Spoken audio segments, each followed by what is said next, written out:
Bonjour à tous, bienvenue dans cette nouvelle vidéo. Cette fois-ci, je voudrais vous expliquer un truc un peu différent des autres fois. Toujours en lien avec le latin, mais surtout avec la manière dont on le traduit en français.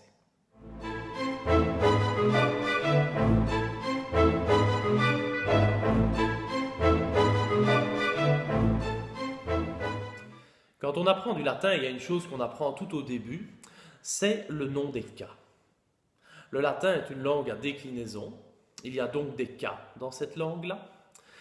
Et on apprend la correspondance qui existe entre les cas en latin et les fonctions en français. Nominatif, sujet, accusatif, complément direct, génitif, complément du nom, etc. Vous les avez à l'écran, je ne passe pas tout en revue avec vous. Ce qui pose en général plus problème, c'est qu'on a parfois du mal à appliquer ces fonctions dans une phrase en français. Du coup, on croit qu'on a mal compris le latin. En fait, pas du tout. On a bien compris le latin, on a bien décodé l'analyse des mots en latin, mais on a du mal à la réécrire en français. Tout simplement pourquoi? Parce qu'en français, la fonction d'un mot est 100 fois plus qu'en latin liée à la place que ce mot a dans la phrase. Et il faut donc évidemment être très au courant de ça et bien appliquer cette place en français pour que cette fonction soit correctement comprise et donc que tout le travail soit fait de A à Z. Alors juste avant de débuter, deux petites remarques. La première, c'est que faire du latin, ce n'est pas faire des calculs. On est dans une langue qui est donc sujette à interprétation. Tandis que quand on fait des calculs, on a une seule réponse.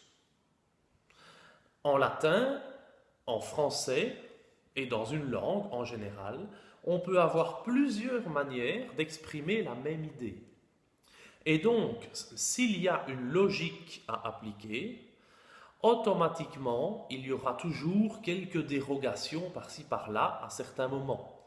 Donc, quand vous m'entendrez après dire ah ben oui, mais ce truc-là doit aller à cette place-là de telle ou telle manière, il y aura toujours une autre possibilité de le faire.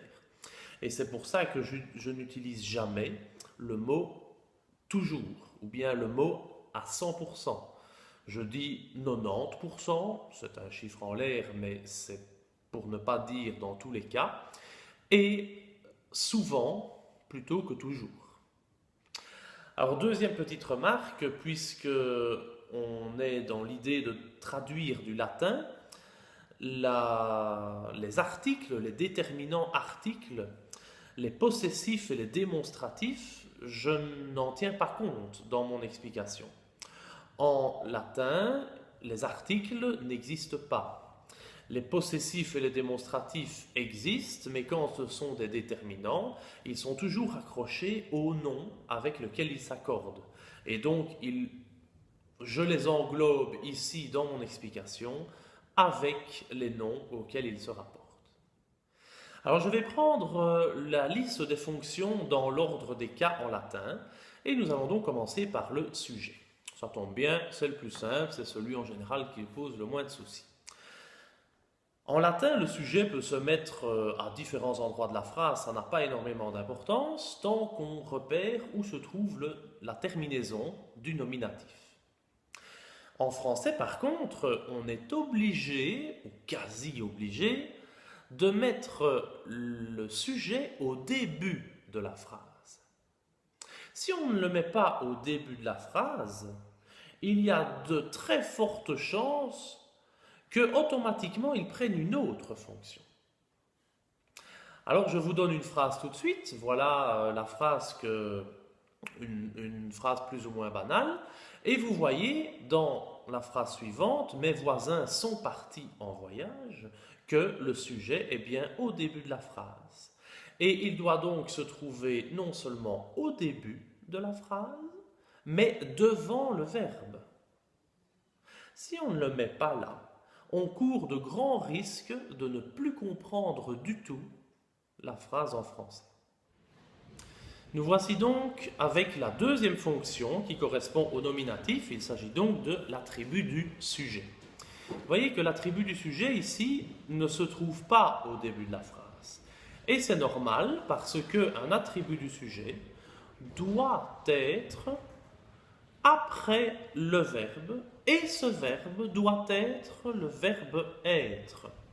Mes voisins, ici, se trouvent après le verbe être. Et c'est donc ça la caractéristique principale d'un attribut du sujet, c'est de se trouver après le verbe être ou évidemment un verbe d'état, ça va de soi.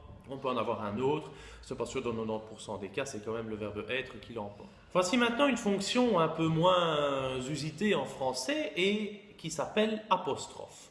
On peut aussi parfois l'appeler mise en évidence, ça c'est une question de terminologie simplement. Elle peut avoir plusieurs noms, moi personnellement j'ai l'habitude de l'appeler plus apostrophe. Apostrophe correspond au cas du vocatif. Vocare en latin veut dire appeler. Cher voisin, que vous êtes sympa. Quand je dis ça, ça veut dire automatiquement que j'appelle mes voisins, je les interpelle. Et donc pour ça, il faut deux caractéristiques, dont une indispensable. Il faut qu'il soit en début de phrase, même si ça peut un peu varier, comme je vous l'ai dit tout au début. Et surtout, il faut que le verbe soit à la deuxième personne du singulier ou du pluriel, peu importe, mais deuxième personne. S'il est à la troisième personne du singulier ou du pluriel, automatiquement, on n'appellera pas la personne. Puisque c'est à ça que sert le tu et le vous, ça sert à interpeller les gens. J'en viens maintenant à une fonction archi connue de tout le monde et qui est une des fonctions de base de la langue et qui est le complément direct, le CDV. Et j'aime bien cette abréviation de CDV parce qu'elle montre bien que le complément direct doit se mettre directement derrière le verbe.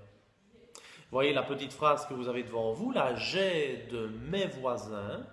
Les voisins se trouvent immédiatement après le verbe. Et si on ne les met pas immédiatement après le verbe, eh bien, ça ne s'appelle pas un CDV.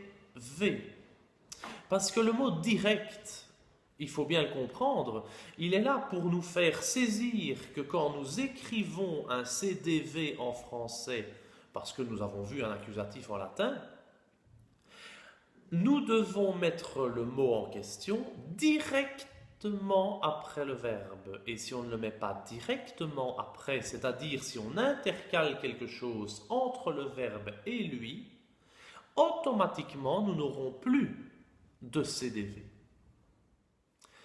Les deux fonctions qui vont suivre sont souvent fort confondues en français à cause de la question de qui, de quoi.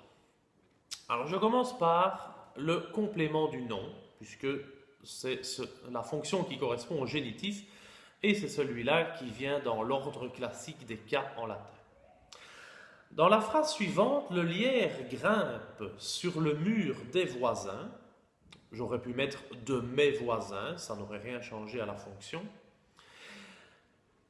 Le complément du nom doit se placer automatiquement derrière un nom. C'est d'ailleurs pour ça qu'il s'appelle complément d'un nom. Comme je dis souvent, quand on prend un complément alimentaire, c'est quelque chose qu'on rajoute à notre alimentation habituelle.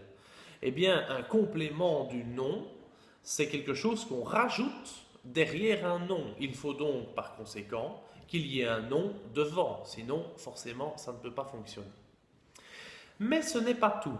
Il faut qu'il y ait un nom devant ce complément du nom et il faut qu'il y ait aussi la préposition de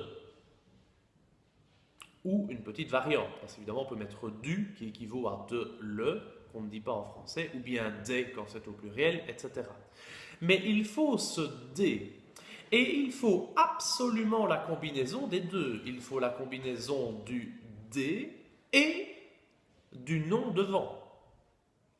Si on a un de qui ou de quoi, mais que devant on n'a pas un nom, on a un verbe, eh bien ce n'est pas un complément du nom. Il faut absolument être attentif à cette combinaison pour que ce soit absolument clair dans la tête de tout le monde. J'en viens maintenant à la fonction suivante avec laquelle on la confond souvent et qui s'appelle le CIV, complément indirect du verbe. Alors celui-là porte bien son nom parce que vous rappelez qu'il y avait le CDV qui était directement après le verbe, eh bien le complément indirect ne vient pas directement après le verbe. On intercale entre le verbe et lui une petite préposition qui a la préposition à, avec un accent bien entendu, pas confondre avec le verbe avoir. Ou bien une petite variante, puisqu'on peut dire au singulier, au pluriel, etc. Ça, c'est une variante du A. Il s'appelle aussi indirect parce que quand il y a une phrase dans laquelle il y a un complément direct, on ne peut évidemment pas écrire l'un sur l'autre. Ça, c'est pas possible, évidemment. On est bien obligé d'en écrire un avant et l'autre après. C'est pour cette raison que l'indirect passe après et cède le pas au complément direct. Dernière petite chose, vous voyez évidemment dans la dernière petite remarque que ça ne doit pas être non plus un complément circonstanciel de lieu. Si c'est un complément de lieu, comme par exemple je suis à la maison, je suis où à la maison, ça ne va pas.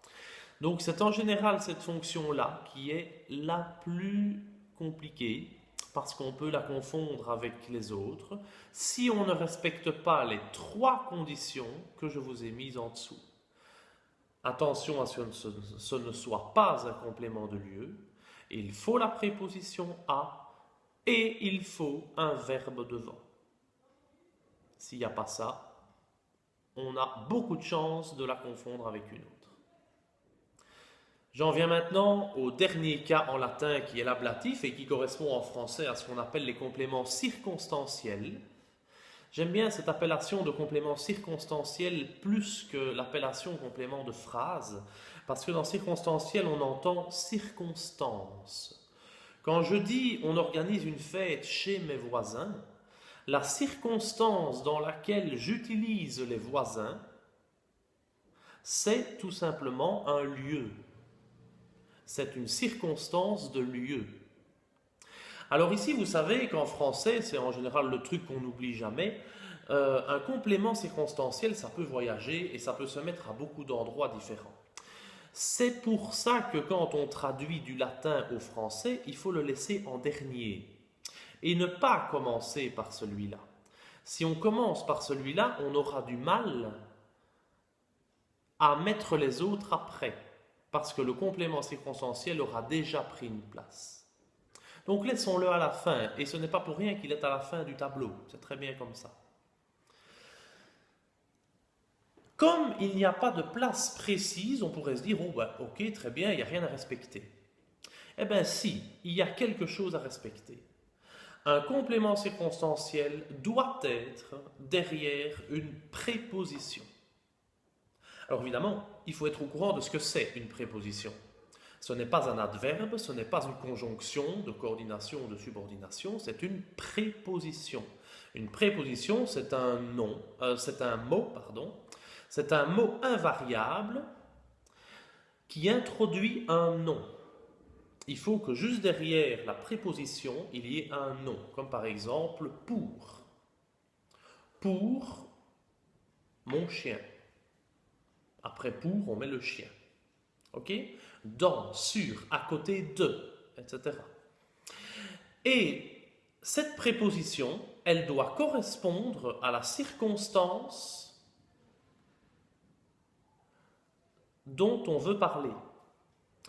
On mettra pour quand c'est un complément circonstanciel de but, on mettra dans, sur ou à côté de quand c'est un complément de lieu, On pourra mettre, je sais pas moi, question encore, à cause de ou grâce à quand c'est un complément circonstanciel de cause, etc., etc.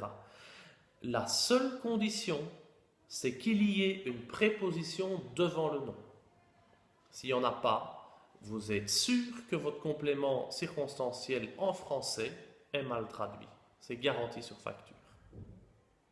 Voilà, j'espère que ce petit récapitulatif vous a permis de voir un petit peu plus clair sur la manière de traduire les cas en français. En 2 mots, vous avez un cas en latin, vous savez par quelle fonction vous devez le traduire en français. Il suffit que vous fassiez le petit récapitulatif suivant avec toutes les possibilités dans le cadre qui représente la phrase, et dans cette phrase-là, telle fonction va à tel endroit, telle autre va plus loin, telle autre va au début, telle autre va après tel verbe, telle autre va après telle préposition, telle autre va après un nom et avec une préposition, etc. Et quand on connaît pour chaque fonction ce système-là, là on ne risque plus de faire des erreurs. Parce qu'on a la matrice de notre phrase qui est respectée. Comme tout ce travail de traduction et de compréhension est là pour nous faire toucher du doigt la merveilleuse et la splendide culture de l'Antiquité dont nous sommes aujourd'hui les dépositaires, eh bien je vous souhaite encore des dizaines d'heures de plaisir à comprendre et à lire le latin pour découvrir cette belle culture. Et je vous dis à bientôt pour une prochaine vidéo sur un autre sujet. À bientôt!